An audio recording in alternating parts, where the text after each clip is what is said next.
আমি রান্না করবো পুঁই মুসুরি দিয়ে আলু, গাজর, ফুলকপি, সিম, ফুলকা এগুলো সব দিয়ে একটা ভাজি। কড়াই আমি পেঁয়াজ রসুন কুচি সব দিয়ে দিলাম, কাঁচামরিচ দিয়ে দিচ্ছে কড়াই একেবারে অনেক জাল দিয়ে দিচ্ছে।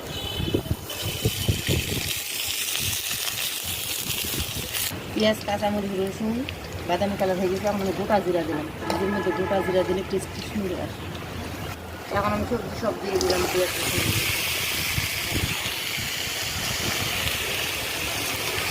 এখন আমি ভাজের মধ্যে গুঁড়া মশলা দিয়ে দেবো, হলুদের গুঁড়া, মরিচের গুঁড়া, ধনিয়া গুঁড়া, জিরা গুঁড়া আর লবণ দিয়ে ঢাকায় দিতে বললাম।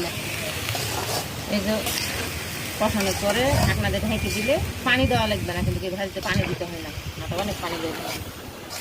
এই যে ভাজি প্রায় সিদ্ধ হয়ে আসছে আমার, শুধু ঢাকনা দিয়ে ঢেকে ঢেকে ভাজি হয়ে গেল, পানি বের হলো নিজে নিজে। এই জন্য ভাজিতে পানি দিতে হয় না, আর একটু পরে হয়ে যাবে ভাজি লাগবে।